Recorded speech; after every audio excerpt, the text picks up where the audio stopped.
जी हाँ दोस्तों, आज हम लोग पढ़ेंगे प्रति व्यक्ति आय। इससे पहले अगर आपने हमारे चैनल को सब्सक्राइब नहीं किया है तो हमारे चैनल को सब्सक्राइब करके घंटा को दबा दें ताकि आने वाली वीडियो की नोटिफिकेशन सबसे पहले आप तक पहुँचे। तो चलिए स्टार्ट करते हैं बिना किसी देरी के। प्रति व्यक्ति आय किसे कहते हैं? पर कैपिटा इनकम इसका इंग्लिश होता है। तो आइए हम लोग शॉर्टकट में समझने की कोशिश करते हैं। पीसीआई पर कैपिटा इनकम बराबर नेशनल इनकम अपॉन पॉपुलेशन।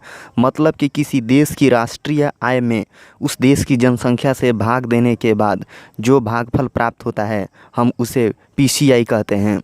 इस पीसीआई की गणना हम दो मूल्यों पे करते हैं। पहला है चालू मूल्य पर और दूसरा है आधार वर्ष पे। आधार वर्ष और चालू मूल्य ये दोनों हम लोग बाद में समझेंगे। पहले देख लेते हैं कि वर्तमान में 2019-20 में प्रति व्यक्ति आय कितना था। तो प्रति व्यक्ति आय 2019-20 में चालू मूल्य पर 1,35,050 रुपये और आधार वर्ष कब लिया जाता है? तो मतलब 2011-12। वर्तमान में आधार वर्ष क्या माना गया है? 2011-12। और ये काफ़ी इंपॉर्टेंट हो सकता है, एग्जाम्स में पूछना जा सकता है ये। तो इस पे अभी हम लोग कितना देख रहे हैं? तो 96,559 रुपया। फिर आइए हम लोग देखते हैं चालू वर्ष को प्रचलित वर्ष भी कहते हैं, इसका करंट ईयर। फिर आधार वर्ष को हम लोग स्थिर वर्ष भी कहते हैं, बेस ईयर भी इसको बोलते हैं। फिर उसके बाद हम लोग समझेंगे कि चालू वर्ष और आधार वर्ष क्या होता है। तो आइए यहाँ पे हम लोग देख लेते हैं।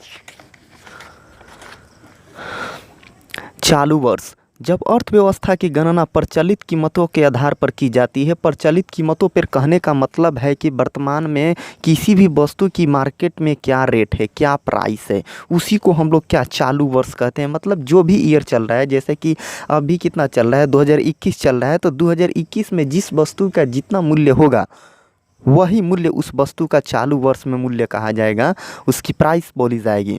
फिर उसके बाद आता है स्थिर वर्ष।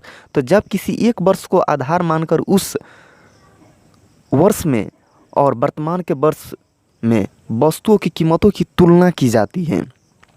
तो ये दोस्तों हमारा यहाँ पे फिनिश होता है प्रति व्यक्ति आय। उसके बाद हम लोग डिस्कस करते हैं कि भारत में राष्ट्रीय आय से संबंधित कुछ इंपॉर्टेंट टॉपिक्स हैं, कुछ इंपॉर्टेंट पॉइंट्स हैं। आइए हम लोग देख लेते हैं फटाफट।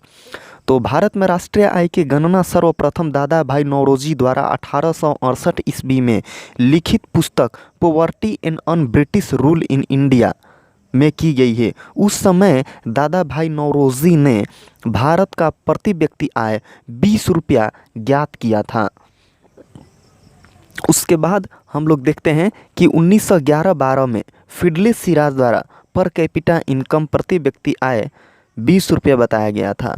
मतलब कि 1868 में जो दादा भाई नौरोजी और फिडले सिराज द्वारा 1911-12 में बताया गया था वो दोनों लगभग सेम था। तो ये आप लोग कॉम्बिनेशन याद रखिएगा। फिर उसके बाद हम लोग देखते हैं कि सर्वप्रथम वैज्ञानिक आधार पे नेशनल इनकम की गणना 1931-32 में VKRV राव द्वारा की गई थी। ये काफ़ी इम्पोर्टेंट परीक्षा के दृष्टिकोण से अत्यंत ही महत्वपूर्ण बिंदु है, इसको आप लोग अंडरलाइन कर लीजिएगा। फिर नेक्स्ट पॉइंट है अगस्त 1949 ईस्वी में राष्ट्रीय आय समिति की स्थापना की गई थी। 1949 ईस्वी में राष्ट्रीय आय समिति की स्थापना की गई थी और इसके अध्यक्ष PC महालनोबिस थे। देखिए दोस्तों, मेरे इस नोट्स में जो कुछ भी पॉइंट डील किए गए हैं वे काफ़ी इम्पोर्टेंट है, इसको आप लोग काफ़ी अच्छे से याद कर लीजिएगा। फिर उसके बाद हम लोग देखते हैं कि वर्तमान में नेशनल इनकम की गणना CSO सेंट्रल स्टैटिस्टिकल ऑफिस करता है। CSO की स्थापना मई 1951, हेडक्वार्टर कहाँ है? न्यू दिल्ली में है। और CSO का नाम बदलकर अब क्या कर दिया गया है? NSO नेशनल स्टैटिस्टिकल ऑफिस कर दिया गया है। इस प्रकार वर्तमान में राष्ट्रीय आय की गणना के लिए आधार वर्ष 2011-12 लिया जाता है और 1 जनवरी 2015 से आधार वर्ष में परिवर्तन किया गया है। पहले आधार वर्ष 2004-5 था, लेकिन अब क्या हो गया है? 2011-12 कर दिया गया है। तो ये आप लोग याद रखिएगा कि आधार वर्ष में पिछली बार परिवर्तन कब किया गया था, तो 1 जनवरी 2015 को किया गया था। फिर हम लोग देखते हैं कि राष्ट्रीय आय आधार वर्ष पे 2011-12 के आधार पे गणना एनएसओ नेशनल स्टैटिस्टिकल ऑफिस स्थापना कब हुआ था? 23 मई 2019 को इसका स्थापना किया गया था। हेडक्वार्टर कहाँ है? हेडक्वार्टर नई दिल्ली में है। तो एनएसओ सांख्यिकी व कार्यक्रम क्रियान्वयन मंत्रालय के अधीन कार्य करता है। ये काफ़ी इंपॉर्टेंट है, इसको अंडरलाइन कर लीजिएगा कि एनएसओ किसके अंतर्गत कार्य करता है, तो सांख्यिकीय व कार्यक्रम क्रियान्वयन मंत्रालय के अधीन कार्य करता है।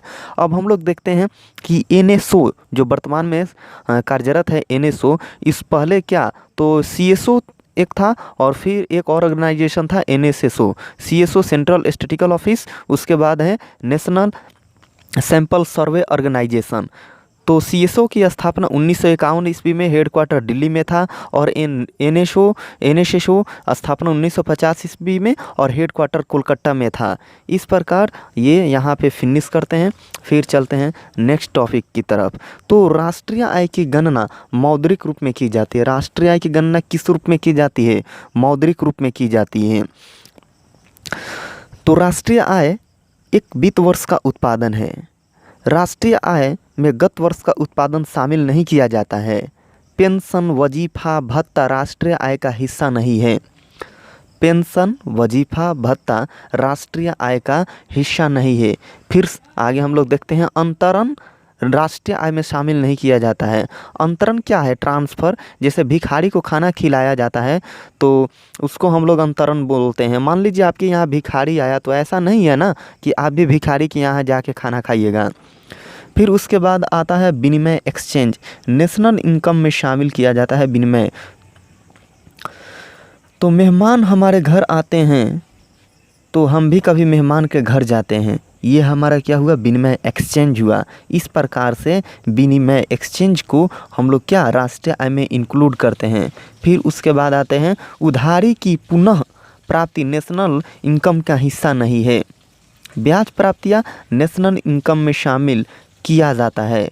घरेलू कार्य नेशनल इनकम का हिस्सा नहीं होता है। लॉटरी और सट्टाबाजी से प्राप्त आय नेशनल इनकम का हिस्सा नहीं होता है। इसलिए नहीं होता है क्योंकि लॉटरी और जो सट्टाबाजी होता है वो तो जो भी खेलते हैं वो लोग अपने में ही रुपये पैसे का हेर फेर करते हैं। इस प्रकार से वहाँ पे किसी वस्तु का प्रोडक्शन नहीं होता है। तो जहाँ वस्तु का प्रोडक्शन नहीं होता है वहाँ पे नेशनल इनकम नहीं होता है। फिर किसी उत्पाद की पुनः बिक्री से प्राप्त आय का हिस्सा नहीं है। पुनः बिक्री मतलब सेकेंड हैंड, आप लोग सुने होंगे, वही बात समझ लीजिए। चोरी से प्राप्त आय राष्ट्रीय आय में शामिल नहीं किया जाता है। किराया ना राष्ट्रीय आय में शामिल किया जाता है। शेयर से प्राप्त आय राष्ट्रीय आय का हिस्सा नहीं होता है। इस प्रकार से आप लोगों ने देखा, ये सारे इम्पोर्टेंट टॉपिक्स थे। ये आप लोग काफ़ी अच्छे से नोट्स बना सकते हैं। Thank you. आप लोग चैनल को पहले सब्सक्राइब कर लीजिएगा, नहीं तो बहुत मार मारेंगे।